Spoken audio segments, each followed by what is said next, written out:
to go. Hello, beady friends. Welcome to Everything Earrings. My name is Meredith Roddy, and I work for a company called Beadalon. We make beading wire right in our factory in Westchester. Actually, it's in Coatesville, Pennsylvania now, and we sell a lot of products through Michaels. And so what I want to do today, and this class is being recorded, but will also be available for into perpetuity, I guess into the future. We are going to learn all different ways of making earrings using wire. So soup to nuts, top to bottom, a lot of people have been asking for some wire working techniques. So in this class today, we are going to learn, oh my goodness, we're going to learn how to make jump rings from scratch. We are going to learn how to make our own head pins from scratch. We are going to learn how to make wrapped loops from scratch. And we are also going to learn how to make our own ear wires. So all of the skills that we are going to be learning today are the basis for all wire working going forward. So I mentioned that we are being recorded, so you will be able to practice along with me.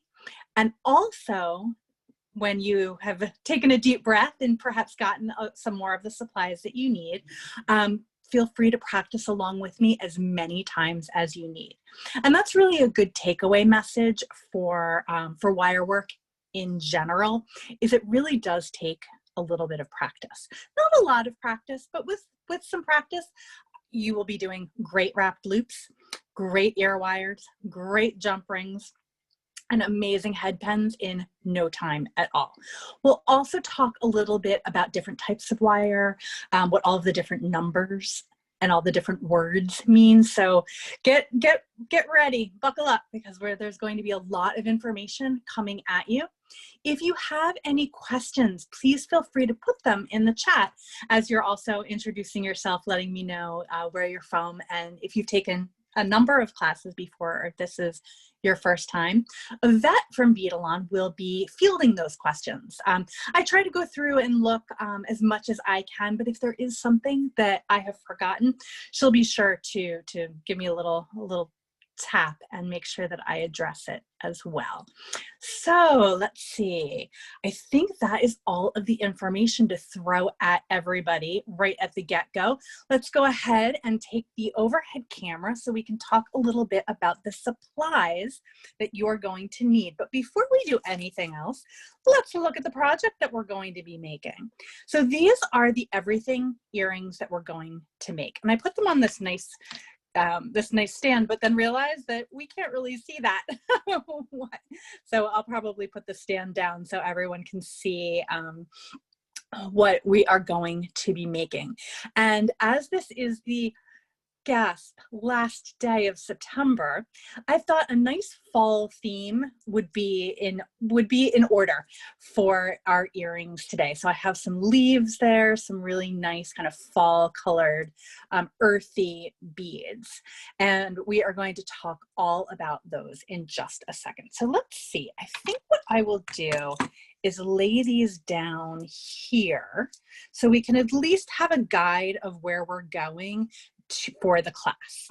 So let's go over the tools that we are going to need today. So first tool first, we are going to need, and actually I'm going to go in order of the supply list, and Yvette has posted a PDF of the instructions for our project today that tells you all of the supplies, all of the tools, and the instructions. Now, my instructions for class are more of a guide that tells you kind of as you're following along with me. I don't write them as standalone instructions. For standalone instructions, the Michaels project section of their website is fantastic for step-by-step instructions. This is more kind of to use as a guide as you are beading along with me. So the first two tools that you're going to need are actually two chain nose pliers. And just very quickly, jewelry pliers do not have a ridge on the inside. Just in case you are a beginner, I always want to point out that you want to use the best tools that you can possibly get. It will make your life as a beader much, much happier. So chain nose pliers, and you're actually going to need 2 chain nose pliers for opening and closing jump rings.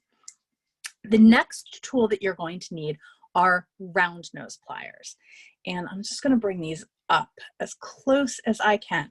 So you can see the difference in these tools, right? The 2 on the left are chain nose pliers, and the one on the right is a round nose pliers because its nose is round. And so whenever you are making a loop in jewelry making, you are going to use your round nose pliers. If you need to make a loop, we don't use chain nose pliers. We use round nose pliers. Okay, so round nose pliers we definitely need. Then when we get to our knotted head pin that we're going to learn how to make today, you will fall in love with the nylon jaw pliers. If you don't have these guys already, they are an indispensable and invaluable tool for using to straighten wire. You will also need before we get to this, you're going to need a nipper tool. This is the one that I use. There are a couple of different nippers in Michael's as well, but this is the nipper tool that is on my workbench today. You will also need the Beadalon. It's what we call it the round multi-jump ring mandrel, but you can see it's a stepped mandrel. So you can make, let's see, 1, 2, 3, 4, 5 different sizes of crimp beads. I'm sorry, I said crimp beads because I saw that in the comments. 5 different sizes of jump rings. That makes more sense, right? And then second to last, you're going to need either a stepped bail making plier, or the Michael's brand they call it a forming pliers. This tool we're going to use for making our ear wires. And there are a couple of different ways that you can finesse ear wires if you don't have this particular tool. And when we get there, we will talk about that as well. And then the last thing that you're going to need is a file. So this is a jewelry file that I have in my work on my workbench. There is a set that Michael sells as well, but this we are going to use to file the ends of the wire after we make the ear wire, right? Because we don't want a rough edge going through our ear or our customers' ears or our friends' ears. And I think that those are all of the tools that we need for our project today. But of course, to my right, I have a slew of tools. So you never know when I am going to be reaching for them. And of course, a ruler. It's just kind of one of the things you always want to have in your stash. So as we go along, Yvette will post the step-by-step instructions, but there is also a PDF of these instructions that I believe Beadalon, I believe that Michael's emailed to all participants, so you might want to check your spam or your junk folders for those, but Yvette has also posted them in the comments as well. So it's always the fun part is when we talk about our materials, right? Our tools are our tools, right? They're what we have in our toolbox to be able to make our projects. But really, for me at least, the really fun part is what we're using to make the project, right? So first things first, we are going to need some artistic wire. Okay, when we need 2 different gauges of artistic wire, we're going to use 20 gauge and 24 gauge. Now, very quickly, artistic wire is available in as thick as 10 gauge and as thin as 34 gauge. And at Michael's, there are a number of gauges that they carry in between all of those gauges, and several different colors as well. We're going to be using the tarnish resistant silver today. And what artistic wire is copper wire that has an enamel and a silver plated coating on top of it. And then there's a tarnish resistant coating on top of that, which helps impede the tarnishing process.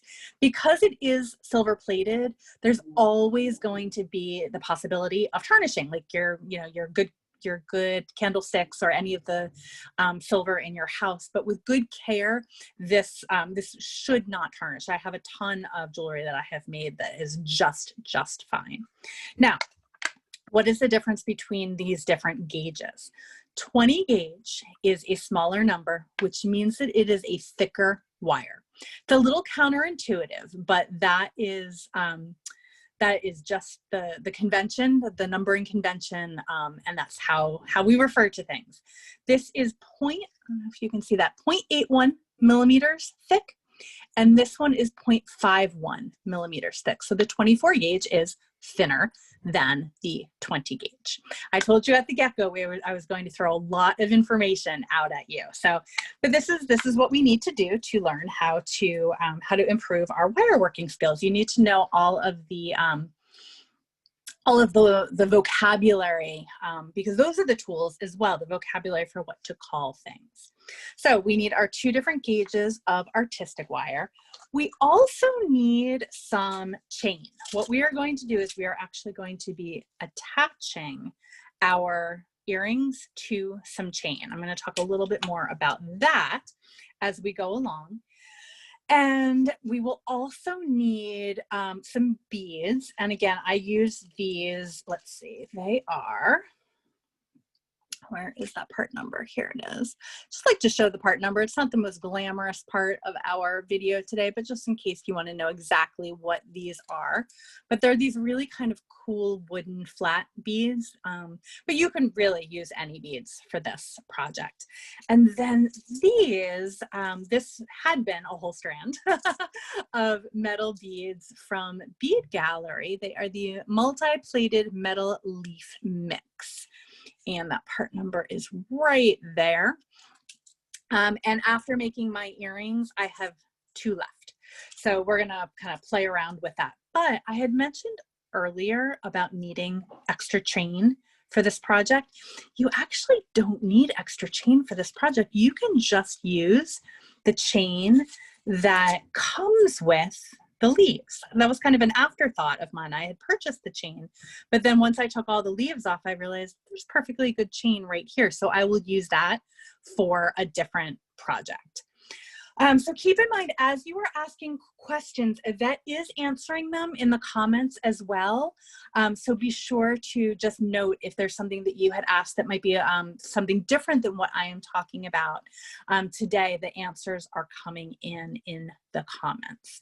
So I think that without further ado, we are ready to get into it. So our first step, and this is a project that kind of has, it has a lot of different steps, and each step builds us closer to the goal of having our finished earring. And the thing, again, that I love about this project is there are so many variants, right? We're learning basic wire working skills. And then you take those skills and you can take them, the possibilities are limitless. So the first material that we need is our 20 gauge artistic wire. I'm just gonna pull my camera down just a skosh. And once again, this is a 0.81 millimeter diameter, and this is a really good go-to wire. This is the most popular gauge that we sell, and the most popular gauge that I would imagine that Michaels sells as well. So this is where the wonder of these nylon jaw pliers come into play. So you can see when I pulled this out, and just a quick aside, there's a little hole here in the back of the packaging. I kind of destroyed mine because I have a tendency to do that. But if you poke the wire and pull it out of the back of the packaging, you can actually keep this wire nice and secure. And it won't unravel all over the place or become a great big mess. I'm like 50-50 on whether or not I leave mine in the package or not. But for a small project like this, it's actually a very good, a really good way of keeping your wire under control. So all you do to straighten your wire is hold it with the nylon jaw pliers. And just kind of hold it with a nice secure grip, and just pull on that wire. And I'm holding it here so that it doesn't all, like I'm not just pulling it out. But what this does is two things. It straightens the wire, of course, and it work hardens the wire. So that's another vocabulary tool, vocabulary word for us to learn as we are learning beginner wire work. So we are work hardening the wire. And really what that means is you're compressing the molecules of the wire so that it becomes harder. And that's very important with wire work because you don't want your wire to be too soft because then it will bend.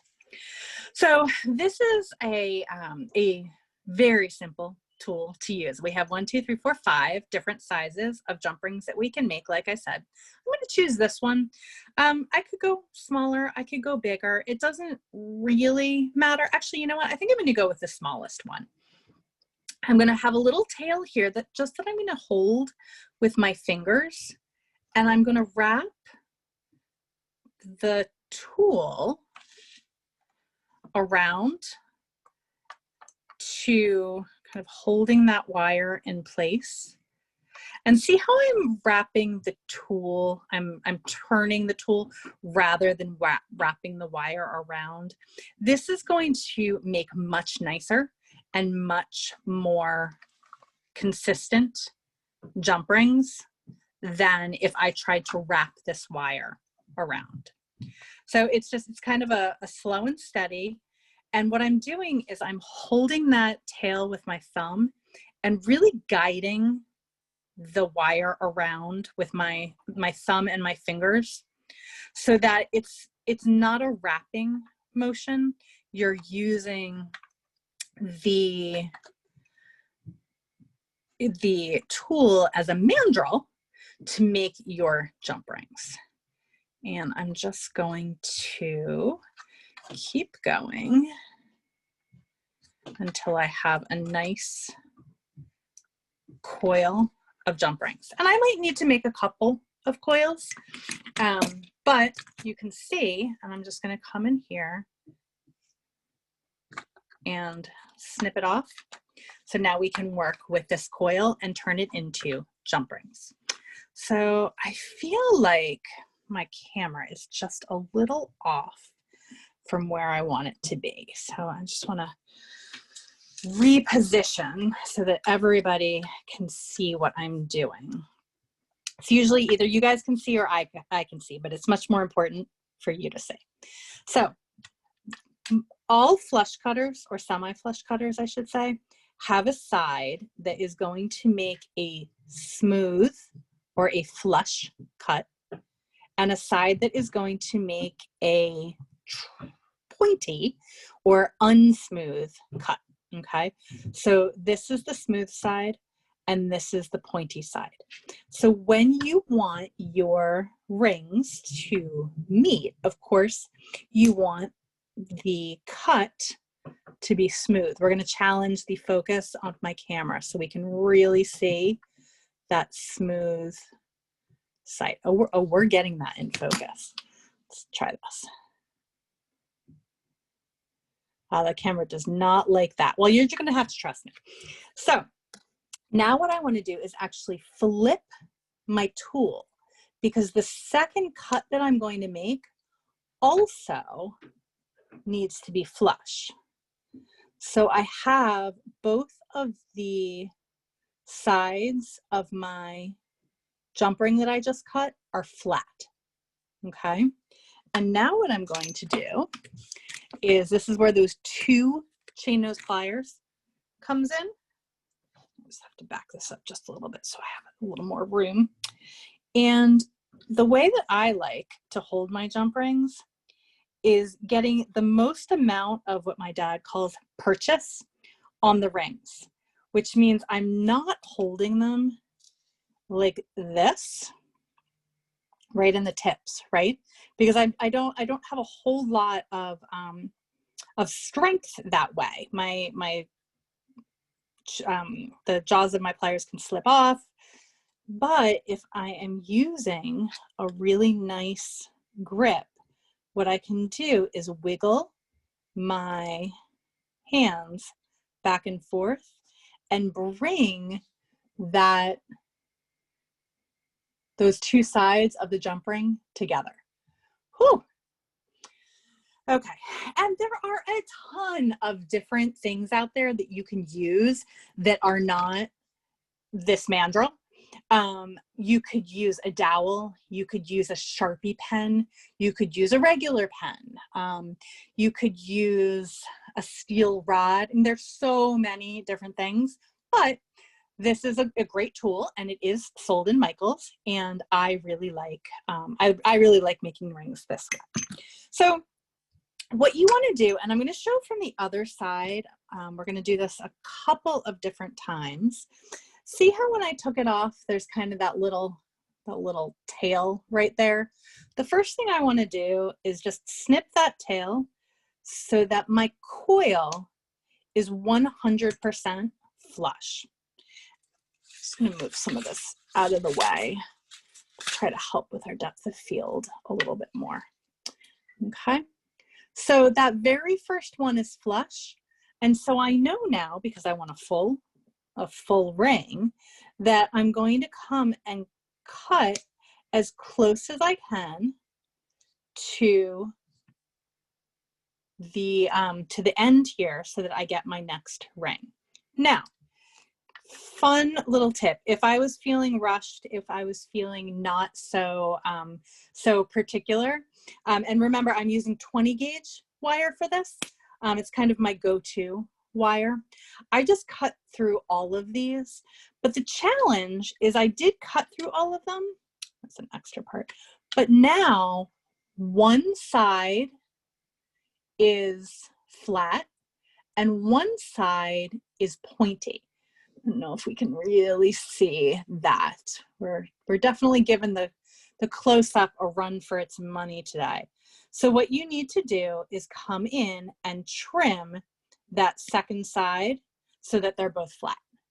So two different ways of accomplishing the same goal. And it kind of depends on if I'm feeling particular that I want to go back and forth with those cuts, or if I just want to cut through all of them and then go back and trim them up. But the important thing is the wiggle back and forth until you can kind of feel a little click, a little rubbing, and that's how you know that those jump rings are going to be nice and secure and closed. Okay, so yeah, there are a lot of different ways to make jump rings, but this is a good one. All right, so that was our first things first. We needed to make about 20 jump rings. I don't have quite 20, but we'll cross that bridge when we come to it. Now, the second part of our kind of step-by-step process to get to the end of the earrings is we are going to learn to make my favorite, I think this is, I can safely say this is my favorite thing to make. We're making a knotted head pin. And the knotted head pins are going to be on the end of each of these beads. So you can see right here what I'm talking about. It's a little knot on the end of the bead. So could you buy store-bought head pins? Sure you could. But would you be sure that those store-bought head pins matched your project perfectly?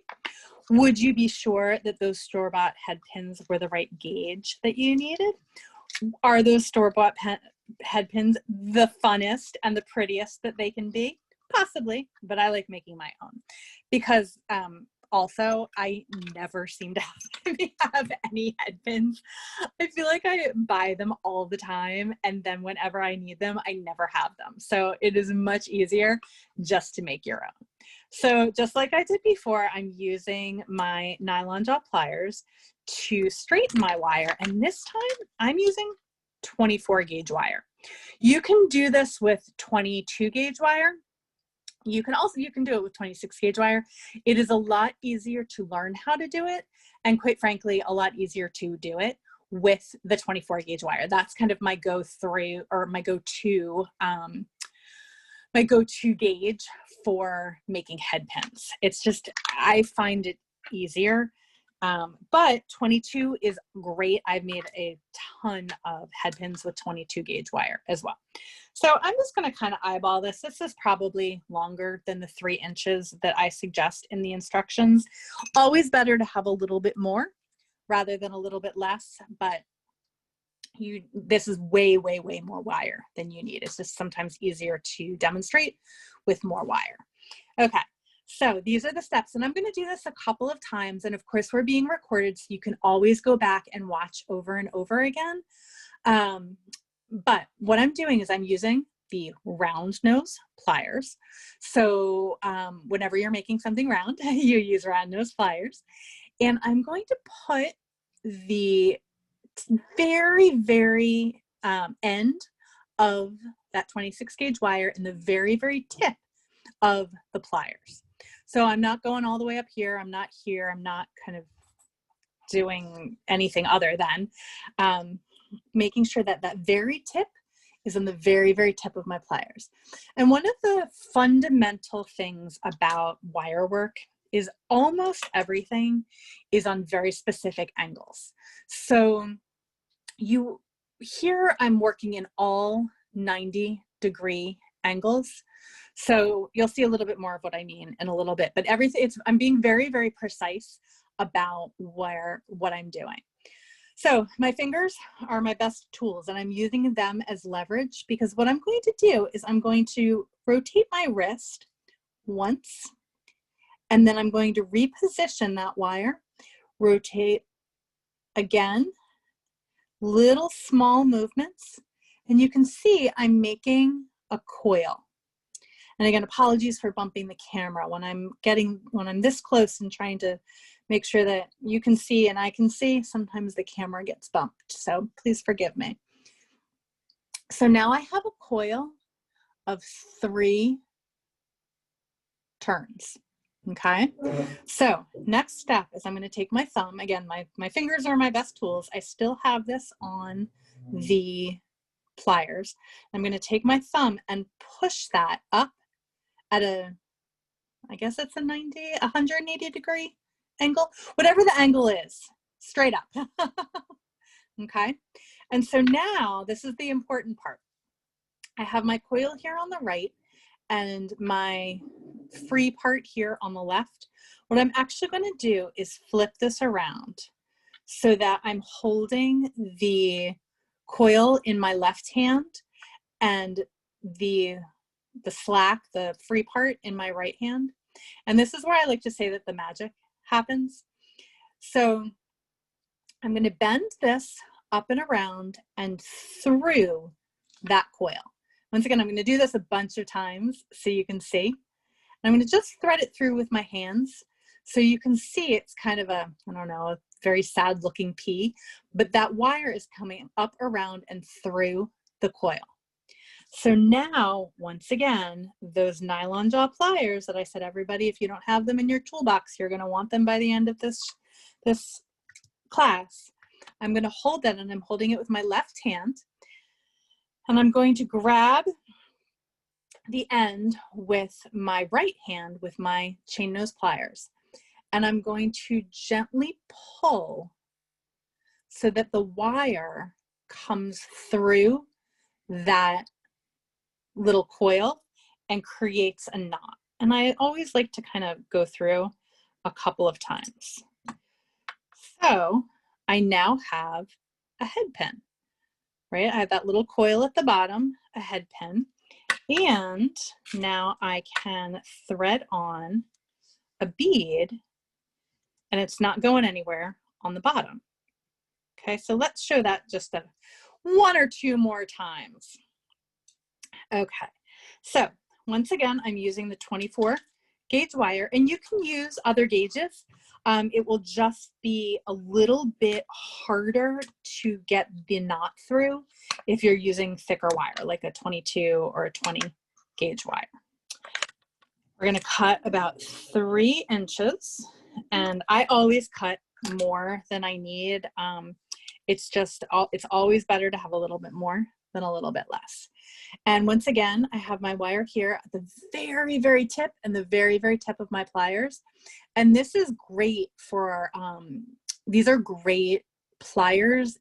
This is the sparkle handled plier because the jaws are really, really thin.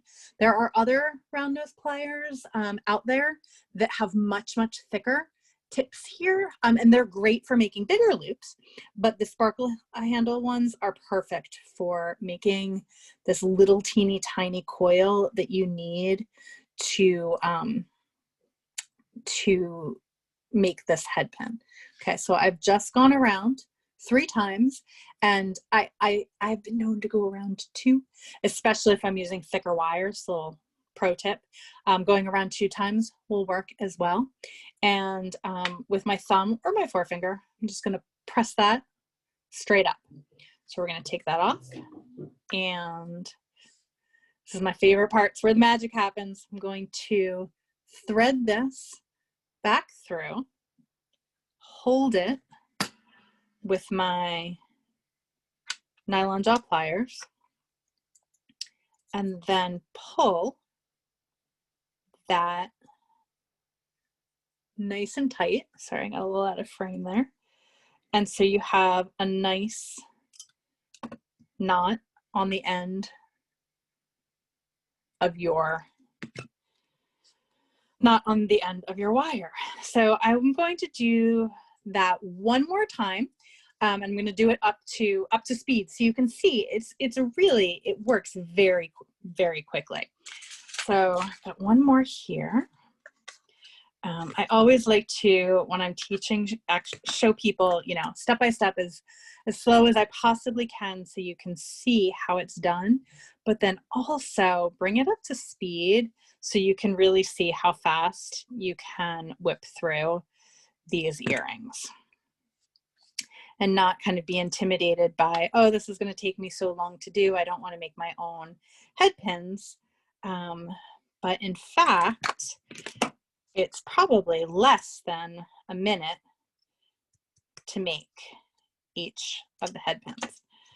Okay, so this one's a little wonky here at the end, which is why we have our nylon jaw pliers straighten out that head pin. All right, so we have now just learned 2 fundamental wire working techniques. So we learned how to make some jump rings, and we have learned how to make these cool knotted head pins, one of my favorites. So next thing we're going to do is we are going to learn how to make wrapped loops. Now, I have seen wrapped loops made and taught in several different ways. And you will, as you're in your beading journey, find that sometimes you love the way that the instructor does something, or you have found a way that works better for you. This is how I make my wrapped loops. This is how I learned how to do it, and this is how I make it, and this is how I teach it. So what I have done is I have my bead on. I think it's easier to show all of the steps if you do it with a bead, and this is a nice big one, so it'll be easier to see.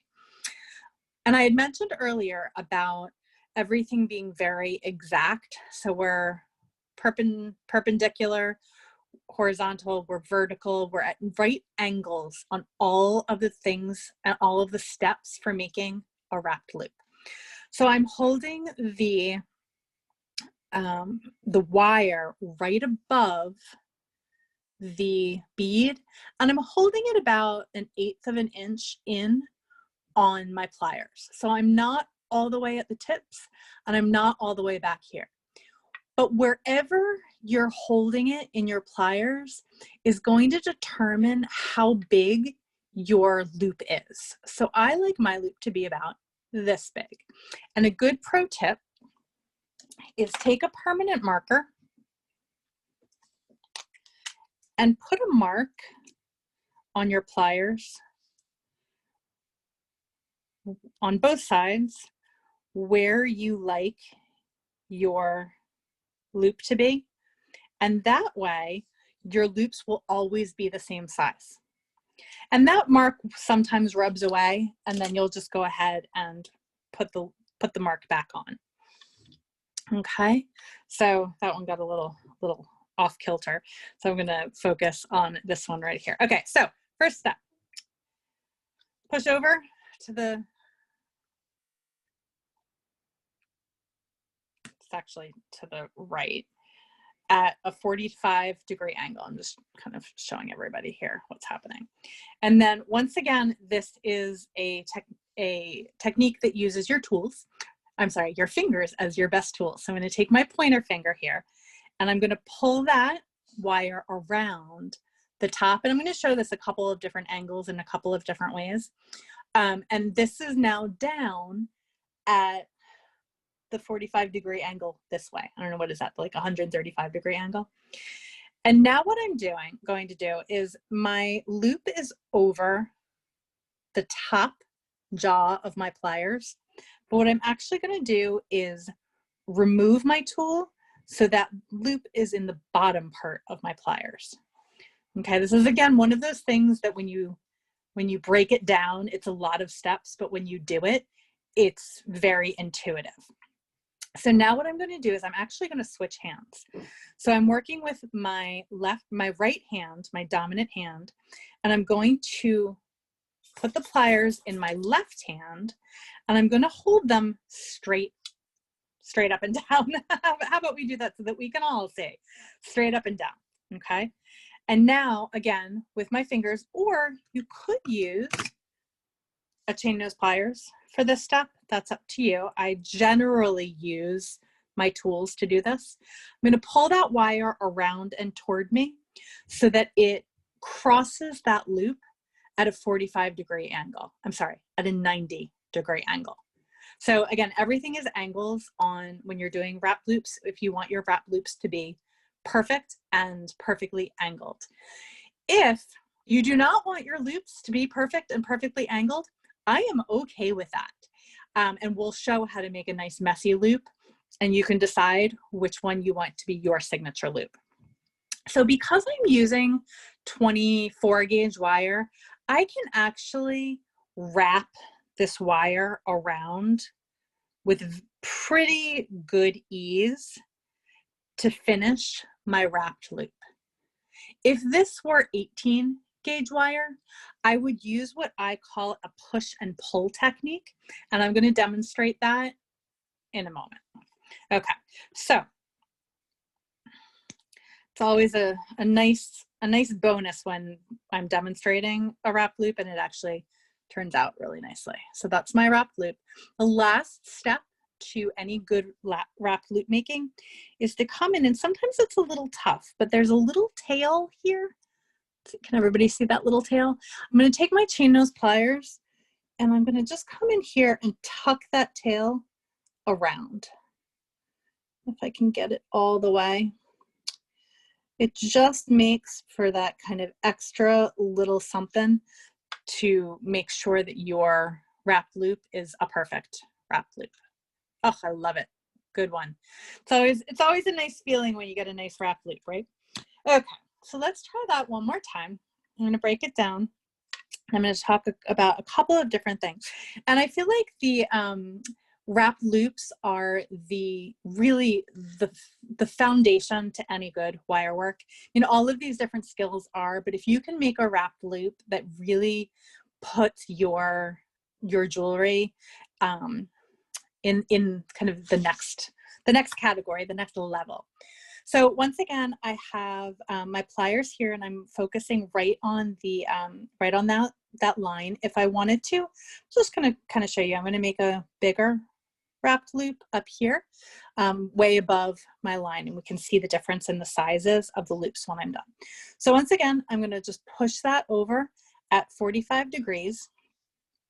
And one of the things that I don't think that I clearly mentioned last time is I'm actually moving my pliers here. So here I have my pliers parallel. Let's go back to 9th grade geometry, Meredith. Parallel to my workspace. And now what I'm going to do is I'm going to move them perpendicular. So I'm wrapping the wire around the top of my pliers. And so I go enough so it's coming down on that 45-degree angle here. I know it's not really 45 degrees, but I have to figure out what that number is. I think it's 135. So here I have my loop in between my, around my top, and I'm gonna come around here and now put it in the bottom. I'm holding it in my right hand. I'm gonna switch hands and hold it now straight up and down in my left hand.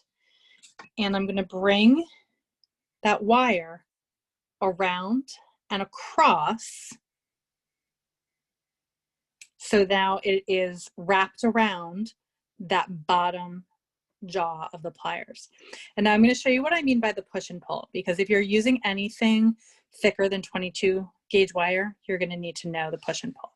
So I'm going to take my pliers and I'm going to push it around this way, making sure that that wrap is perfectly straight. So you always really want to be watching what you're doing, really with any beadwork, but especially in making wrapped loops. So I'm pushing and I'm pulling, and I'm pushing and I'm pulling.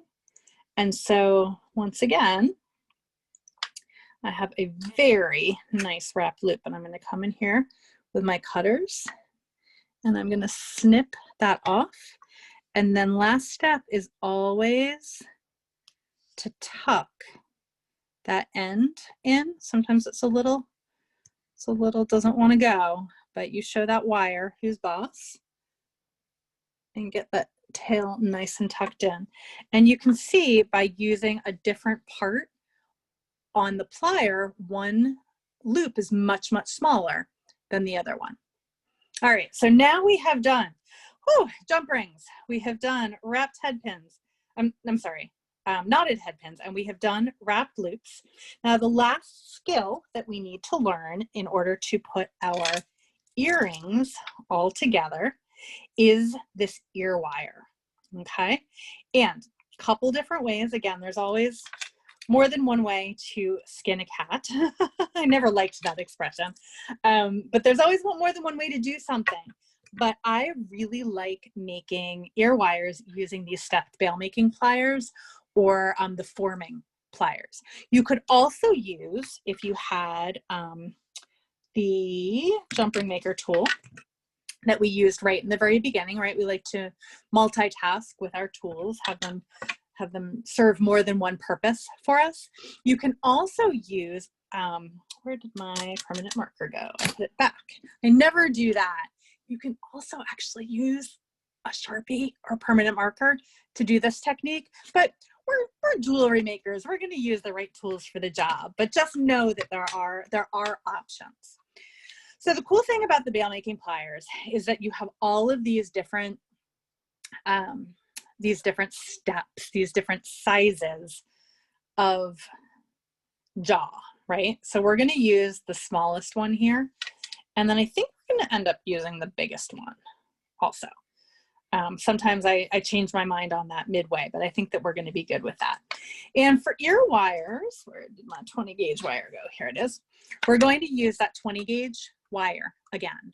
You can use 20 gauge wire for ear wires. You can use 22 gauge wire for ear wires. I wouldn't go thicker or thinner than 20 or 22 gauge because they will either be too soft or will be too owie for your ears. So my my wire here, I'm actually just gonna snip that off. I don't like the way that that looks. So I'm not even gonna try to straighten it. And let's see, I am going to cut,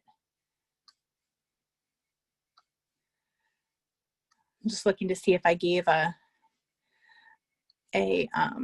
measurement for this. I didn't. Let's go about 3 inches. Got my measuring device here. 3 inches seems like a good place to start for a pair of ear wires. Again, it's probably way more than I need. So first things first, whenever we're making something round, right, we're going to use our rounding pliers. You could do this step also with a round nose pliers, right? So the first thing I'm doing is I'm going to, and it doesn't matter if you put them in the very beginning or if you put them in the very end, because this is the same size the whole way through, right? So small incremental movements, right? And I'm using my tool to make my loop. I'm not wrapping my wire around. I'm using the tool to make my loop.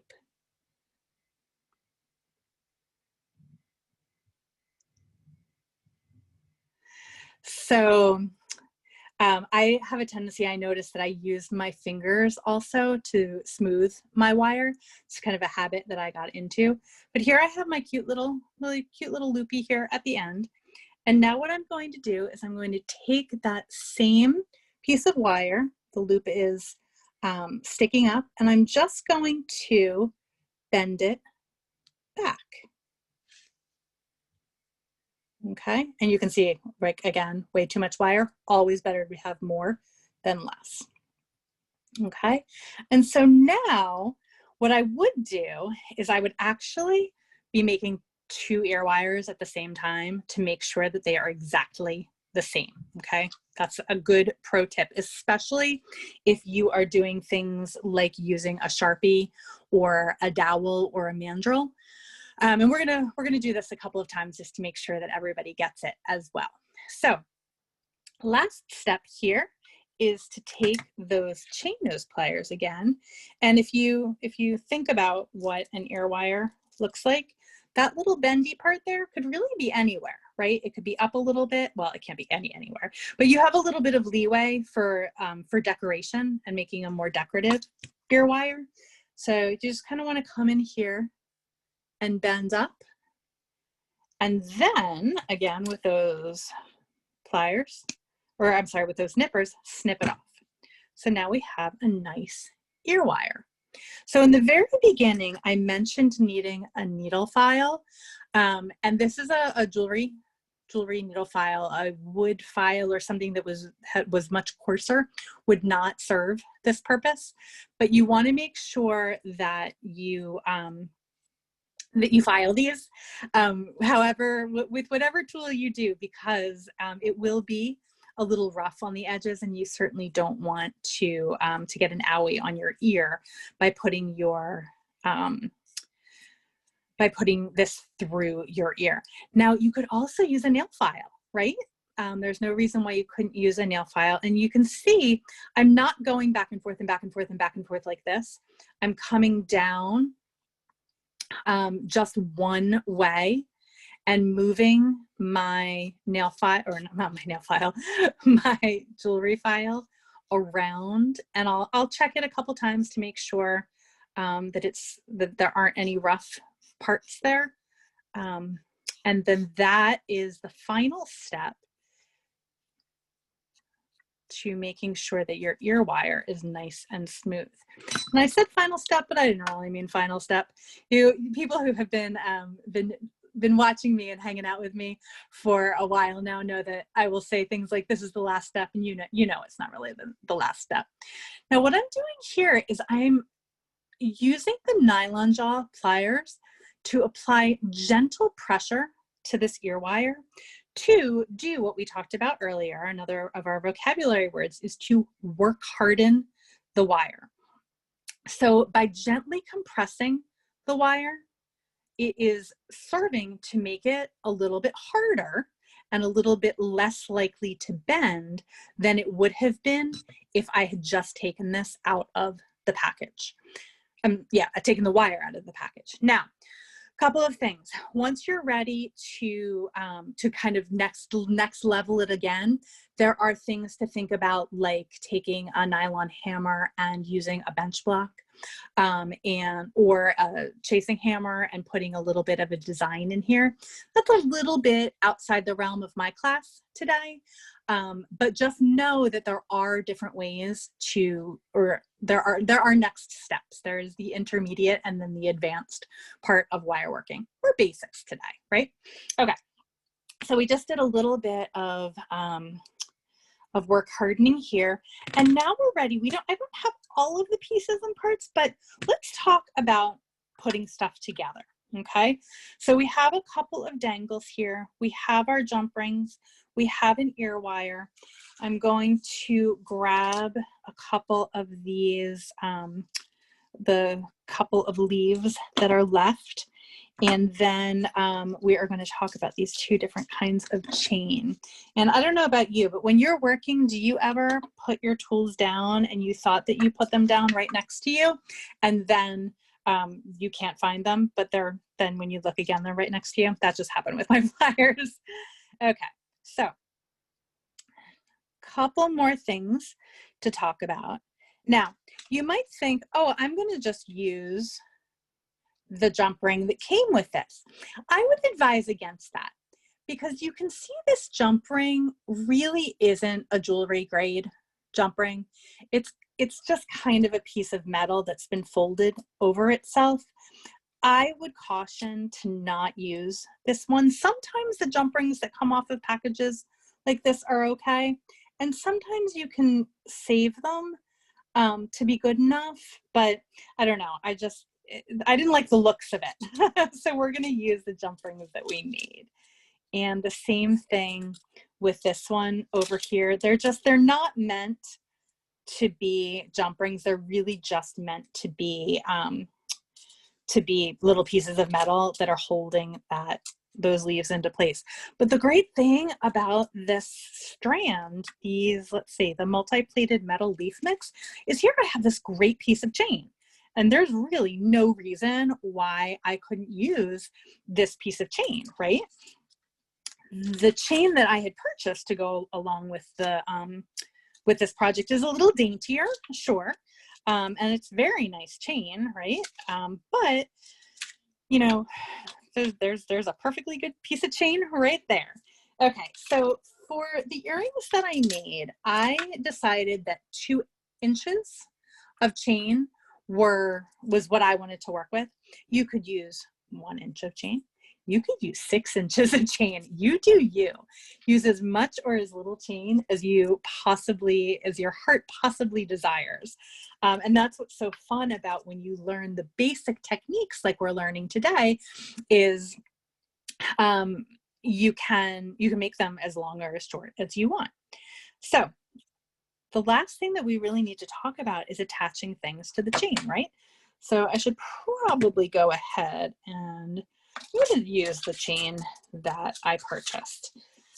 And I'm going to cut 2 inches of this chain, just measuring it out roughly. I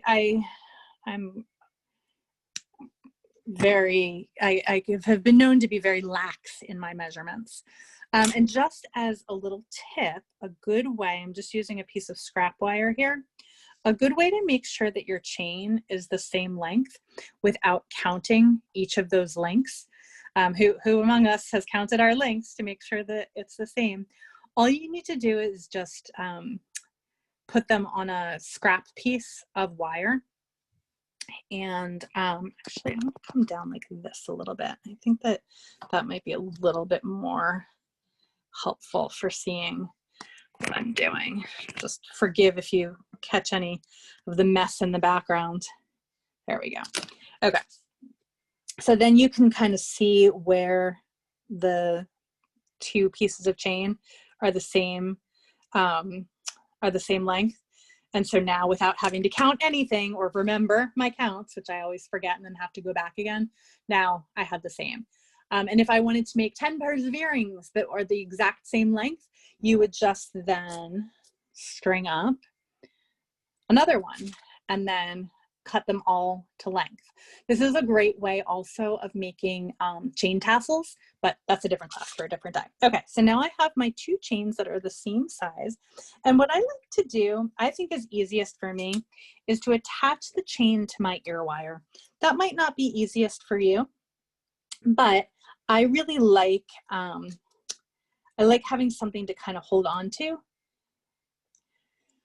in order to attach all of my things. Additionally, you might find it helpful if you did have a little earring stand like this guy right here, to actually hook it into the earring stand and then attach everything to your earring with a chain like that. Or if you have something else that you could hook it onto, you can do that as well.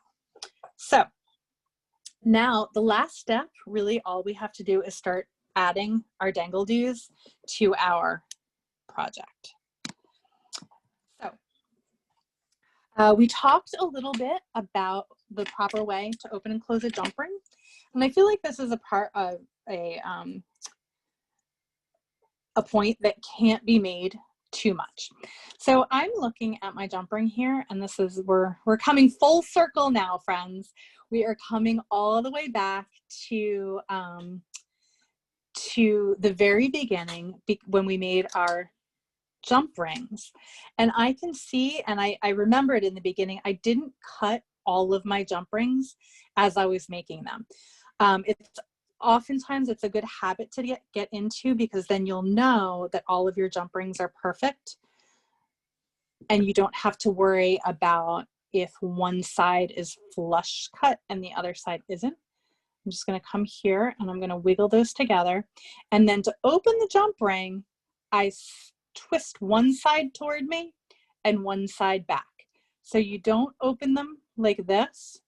You twist one side toward you and one side back. And let's see, I started with a leaf on the bottom of my chain. So I'm going to thread my leaf in, or thread my leaf on to my jump ring, and then thread that jump ring through the bottom part of the chain. So really here, all you have to make sure is that the jump ring will fit through the chain.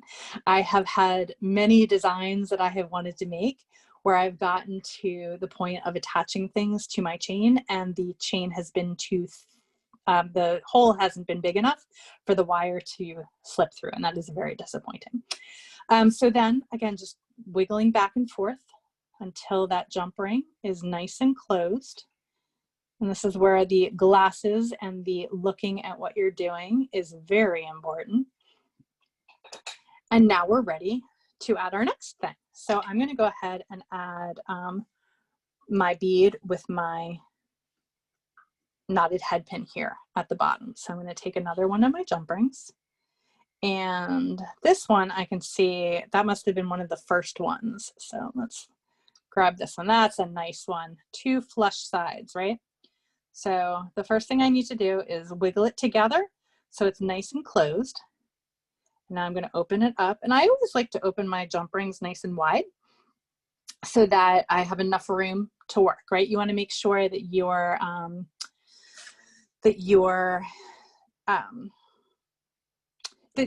giving yourself enough room to work. That's really all I meant to say there. So here, what you can do is you can skip and see. It's interesting. One of the things I wanted to point out is oftentimes when I'm doing this, I work with my tools still in my hands, because I'm going to need both sets of pliers the whole time I'm doing this. And so since I've done this enough times, I don't have to keep putting my tools down and picking them back up again. So that's something that may or may not be helpful for you. It might be easier to put your tools down, do your thing, pick your tools back up. But I find that, there we go, there's a nice jump ring. I find that just keeping my tools in my hands as I'm doing this is also a great way to do it. So now the last step, and I do actually mean, I think that it is the last step, is to add the things that you want to add to your earrings. So as many or as few as you want to add, just go ahead all the way up that chain in a design that's pleasing to you. That's really all the only advice I can give on that is you want to make sure that the design that you choose is pleasing to you. So depending on what colors you're using or what beads you want to feature, you can add as many dangle-doos or as few dangle-doos as you want, all the way up. This one is a little bit more minimalist, but just remember, that whenever you open and close your jump rings, you want to make sure that you do them until that you hear that little, they say that until you hear a little click. I do it a little bit more by feel, by feeling the sides of that jump ring rubbing up against each other to close perfectly. So I think, Raina, it's time to come back up to front again. This has been fantastic. We have learned so much today. We learned how to make our own jump rings. We learned how to make a knotted head pin. We learned how to make our own ear wires, which when I learned how to make my own ear wires, I felt like that put me into a whole different, just a whole different category of technique, of being able to make my own jewelry whenever I needed to. Excuse me. Then we also learned how to attach things together, right? And hopefully a whole lot more along the way. So I appreciate everybody's comments. It looks like, I hope I addressed everybody's questions with, at least with Yvette's help, they all got answered. Just remember that in probably about 24 to 48 hours, this video will be posted on the Michael's Classroom site. And they have everything by category now, which is awesome. So if you go into the jewelry category, you can find all of the past videos. I didn't mention that in the beginning. This is, I think, our 13th, 14th, maybe even our 15th video now. So you can go back and learn basic beading. There are all kinds of skills from advanced to beginner to be learned from, not only from my classes, but from all of the different amazing Michael's makers who are doing videos right now. So I think that's it. Just a little point of information. These classes that Beadalon does for Michael's are available, or we do them live, I should say, every Wednesday at 2 p.m. Eastern time. So if you go to the Michael's Community Classroom, you can sign up for a class and catch us live and enjoy us in the comments as well. But if you don't get a chance to see us live and you're watching us on the replay on YouTube, thank you very, very much. Once again, I'm Meredith Roddy from Beadalon, and on behalf of Michael's, thank you to everybody for participating. And until next time, happy beading.